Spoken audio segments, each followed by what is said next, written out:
नमस्कार दोस्तों, नमस्ते के वाई पी यूट्यूब चैनल में आपका स्वागत है। और आज की वीडियो में हम आप लोग को बताने जा रहे हैं कि महारानी जानकी कुंवर कॉलेज बेतिया यानी एमजेके कॉलेज बेतिया का जो चालान काटना है वो कैसे काटेंगे, और वो भी पार्ट थर्ड का जो इस बार चालान पेश हुआ है पार्ट थर्ड वाला, और जिसका सेशन है 2020 से 2023, उन पार्ट थर्ड का चालान कट रहा है। और वो कैसे चालान काटेंगे, और 21 तारीख से 24 तारीख के बीच में डेट है उसको जमा करने का। तो ये चालान को कैसे काटेंगे, किस लिंक पे जाएंगे, क्या प्रोसेस है, तो आप ये सारे डिटेल्स जान सकते हैं इस वीडियो में।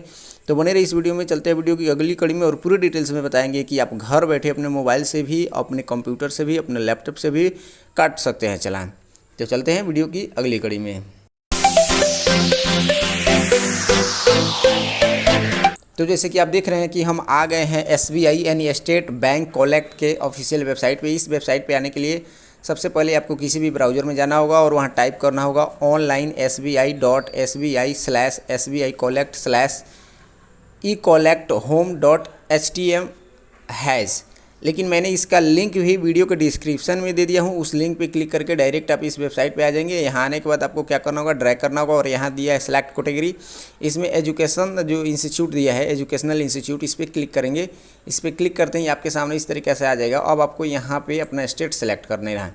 अब स्टेट में जैसे हम लोग बिहार से हैं तो बिहार सेलेक्ट कर लेंगे, और उसके बाद बिहार के पूरा यहाँ कॉलेज का नाम आ जाएगा।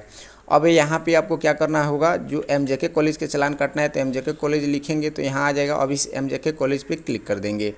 क्लिक करते ही आप देखेंगे कि आपके सामने यहाँ आ गया पेमेंट कैटेगरी। यहाँ पे क्लिक करेंगे और किस तरीके का पेमेंट है। तो ये पार्ट थर्ड का पेमेंट हो रहा है। ये दो तरीके का पेमेंट है, एक तो एडमिशन का पेमेंट है और दूसरा एग्ज़ाम फी पेमेंट, दोनों चल रहा है। तो हम यहाँ क्या करेंगे, एडमिशन लेंगे। एडमिशन में क्या, एडमिशन ग्रेजुएट का लेंगे, क्योंकि ग्रेजुएट का ये हो रहा है। तो एडमिशन ग्रेजुएट पे क्लिक करेंगे। उसके बाद इस तरीके से ऑप्शन आ जाएगा। अब आपको यहाँ पे क्या करना होगा, नाम लिखना होगा। जो कैंडिडेट का चालान काटना चाहते हैं उस कैंडिडेट का नाम यहाँ लिखेंगे। यहाँ उनके फादर का नाम लिखेंगे। यहाँ एड्रेस लिखेंगे, जो भी एड्रेस है उनका परमानेंट एड्रेस उसको लिखेंगे। यहाँ मोबाइल नंबर लिखेंगे और यहाँ पे एक कैटेगरी सेलेक्ट करेंगे कि आप किस कैटेगरी से आते हैं। तो जैसे जनरल है या BC2 है, BC2 BC यहाँ पे दिया है। BC1 में भी दो तरीका का है। BC1 में EBC विदाउट इनकम चार्ट, मतलब आपके पास इनकम सर्टिफिकेट नहीं है तो आप इसको सेलेक्ट कर लेंगे। यहाँ BC1 में अगर आपके पास इनकम सर्टिफिकेट है, वो साल भर के अंदर का होना चाहिए और 1 लाख के अंदर का होना चाहिए। तो अगर है तो इस पर क्लिक करेंगे, अगर SC ST है तो इस पर क्लिक करेंगे। तो मेरा ये है तो हम इस पर क्लिक कर देंगे। उसके बाद आप आएँगे यहाँ सेशन में, तो यहाँ क्या करेंगे, सेशन डाल देंगे। जैसे 2020 से है, 2020 से 2023 है तो इस तरीके से लिख देंगे। उसके बाद आप आएंगे स्ट्रीम। स्ट्रीम में क्या है, तो आर्ट्स, कॉमर्स, साइंस जो भी है यहाँ, या BCA BA जो भी है, तो यहाँ आर्ट्स, कॉमर्स और साइंस है। तो यहाँ आर्ट्स हमारा है तो आर्ट्स सेलेक्ट कर देंगे। उसके बाद यहाँ क्लास जो है, आप यहाँ पार्ट थर्ड का है तो पार्ट थर्ड सेलेक्ट करेंगे। उसके बाद रोल नंबर जो मिला रहता है, रिजल्ट में रहता है भी, एडमिट कार्ड में भी रहता है, तो इसको यहाँ लिख देंगे। उसके बाद आपको यहाँ जेंडर सेलेक्ट कर लेना है, मेल फीमेल जो भी है। तो ध्यान देने योग्य बात है कि फ़ीमेल के लिए, जो भी फीमेल है उनके लिए एडमिशन फ़ीस सेम ही लग रहा है। उसमें जो प्रैक्टिकल वाला है उनका ज़्यादा लग रहा है, जो विदाउट प्रैक्टिकल वाला है उनका कम लग रहा है। तो इससे सेलेक्ट कर लेंगे। उसके बाद यहाँ एडमिशन चार्ज जो बता रहा है, तो आपको बता दीजिए जैसे कि एडमिशन चार्ज यहाँ पे दिया हुआ है, देखेंगे तो यहाँ पे एडमिशन चार्ज दिया हुआ है। एमजेके कॉलेज का ये इथी पेज है और एमजेके कॉलेज का फ़ी पेमेंट का रिसीप है, यहाँ दिया हुआ है। जैसे SC ST के लिए दिया ही है, और यहाँ ऑल गर्ल्स के लिए दिए, तो ऑल गर्ल्स के लिए दिया है यहाँ पे BSc के लिए, यहाँ BA के लिए, और यहाँ BA के लिए विदाउट प्रैक्टिकल, विथ प्रैक्टिकल। तो विदाउट प्रैक्टिकल वाले के लिए 3036 रुपये पेमेंट करना है, और BA विथ प्रैक्टिकल के लिए 3236 रुपये। तो इस तरीके से क्या करेंगे, तो ये जो फ़ी है हम क्या करके यहाँ लिख देंगे, क्योंकि एडमिशन चार्ज है तो एडमिशन चार्ज में यहाँ लिख देंगे 3036, इस तरीके से लिख देंगे। उसके बाद ट्यूशन फ़ी में 0 लिख देंगे, मिसलेशन फ़ी में 0 लिख देंगे, यहाँ लेट फ़ी में 0 लिख देंगे। इस तरीके से आगे आएंगे तो यहाँ रजिस्ट्रेशन फ़ी में बोल रहा है तो यहाँ भी 0 सेलेक्ट कर लेंगे। माइग्रेशन जो फ़ी बोल रहा है 0 कर देंगे इसको भी। यहाँ अदर फ़ी है और यहाँ एडमिशन फॉर्म फ़ी है, तो यहाँ पे अदर फ़ी में डालना है तो क्या डालेंगे इसको हम बता देते हैं। इसको क्या करना है आपको, अदर फ़ी में यहाँ जो आप देखेंगे 2 नंबर का पेज दिया हुआ है, जहाँ पे यहाँ बताया है SC ST और जनरल BC2 के लिए 1700 है, और SC ST with caste certificate, यानी SC/ST के जो लोग होंगे उनके पास कास्ट सर्टिफिकेट होना चाहिए, और BC1 के लिए जो लोग हैं उनके लिए विथ कास्ट होना चाहिए, और साथ में करेंट इनकम जो अंडर 1 साल का अंदर का होना चाहिए, ये होना चाहिए। तो वे लोग यहाँ डालेंगे 1450 रुपये, क्योंकि ये जो है आपका फॉर्म का है, फॉर्म फिलअप का चार्ज है, तो ये फॉर्म चार्ज है। तो जो BC1 के लिए है और उनके पास कास्ट सर्टिफिकेट है और इनकम सर्टिफिकेट है 1 साल का, तो 1450 रुपये, और जो जनरल है और BC2 है उनके लिए 1700 रुपया है, ये लिखना है। तो हमको एक तो यहाँ पे आपको बता दें कि जो 3200-3600 रुपये था इसको हमने लिख दिया है यहाँ पे एडमिशन चार्ज के रूप में, और जो है मिसलेशन फ़ी या अदर फ़ी, तो अदर फ़ी में यहाँ हम 1400 जो 70 रुपया है इसको लिख देंगे, और यहाँ जो है एडमिशन फॉर्म फ़ी में यहाँ 0 लिख देंगे, क्योंकि हम एडमिशन चार्ज वहाँ दे रहे हैं और यहाँ एडमिशन फॉर्म देने की ज़रूरत नहीं है, तो यहाँ 0 लिख देंगे। और इसके बाद यहाँ आप इंटरनेशनल जो ये टेस्ट एग्ज़ाम का फ़ी लिखा है ये भी 0 लिख देंगे। इतना लिखने के बाद ये जो 1470 रुपये है अदर फ़ी में डाल देंगे, और उसके बाद यहाँ आ जाएंगे रिमार्क्स में। तो रिमार्क्स में आपको क्या लिखना है, रिमार्क्स में लिखना है graduation part third admission and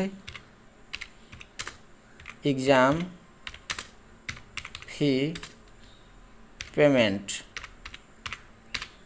इस तरीके से लिख देंगे graduation part third admission and exam fee payment. लिखने के बाद क्या करेंगे, यहाँ पे आप आएंगे तो यहाँ बोल रहे हैं इंडिविजुअल या ऑर्गेनाइजेशन है, तो हम इंडिविजुअल ही पेमेंट कर रहे हैं तो इंडिविजुअल रहने देंगे। उसके बाद यहाँ फिर से नाम लिखेंगे कैंडिडेट का, यहाँ कैंडिडेट का डेट ऑफ बर्थ सेलेक्ट कर लेंगे, यहाँ पे कैंडिडेट का मोबाइल नंबर और यहाँ ईमेल आईडी डाल देंगे। डालने के बाद यहाँ पर चेक बॉक्स पे क्लिक करेंगे, उसके बाद ये जो कैप्चा कोड यहाँ डालेंगे, और कैप्चा कोड डालने के बाद यहाँ नेक्स्ट पे क्लिक करेंगे। नेक्स्ट पे क्लिक करते ही आपका जो भी डिटेल भरा होगा पूरा इस तरीके से शो हो जाएगा। आपको क्या करना है, एक बार मिला लेना है। यहाँ पे एडमिशन ग्रेजुएशन जो दिखा रहा है आपका टोटल अमाउंट दिखा रहा है 4486 रुपया। क्योंकि मैंने जो 1450 रुपया एंट्री किया है और 3036 रुपये एंट्री किया है, वो टोटल अमाउंट इतना पेमेंट करना है।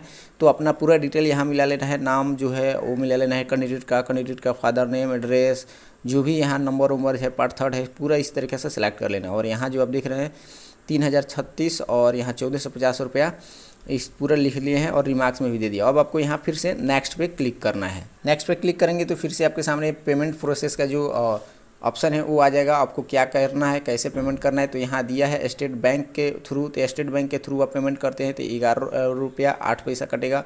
अदर बैंक इंटरनेट बैंकिंग से काटेंगे तो 17 रुपया 7 पैसा एक्स्ट्रा कटेगा। इस तरीके से अदर भी इधर भी दिया है, जैसे कार्ड से करेंगे SBI के ATM कार्ड से तो 0 रुपया लगेगा, और यहाँ UPI से करेंगे तो 0 रुपये लगेगा। तो यहाँ UPI वाले पे हम क्लिक करेंगे, क्लिक हेयर पे क्लिक करते ही आपके सामने आ जाएगा 4486 रुपये पेमेंट करने का। तो आप यहाँ VPA से यानी VPA नंबर डाल सकते हैं, नहीं तो यहाँ QR कोड जो लिखा है इस पर क्लिक करेंगे तो QR कोड आ जाएगा ऑटोमेटिक, और 5 मिनट का समय देगा। 5 मिनट के अंदर में जो QR कोड आएगा उस QR कोड पे आपको स्कैन करके पेमेंट कर देना है। तो अब जैसे हम पे फ़ोन से स्कैन करेंगे और चाहे गूगल पे से, जो भी है आपके सामने सुविधा, उस सुविधा से आप इसको QR कोड के स्कैन करके पेमेंट कर देंगे। और पेमेंट करने के बाद तब तक इसको रिफ़्रेश नहीं करना है या कोई अदर वेबसाइट पे छेड़छाड़ नहीं करना है जब तक ये ऑटोमेटिक अपना सक्सेसफुली ना हो जाए और प्रिंट जो है पेमेंट प्रिंट लिस्ट जो होता है वो न शो कर दे।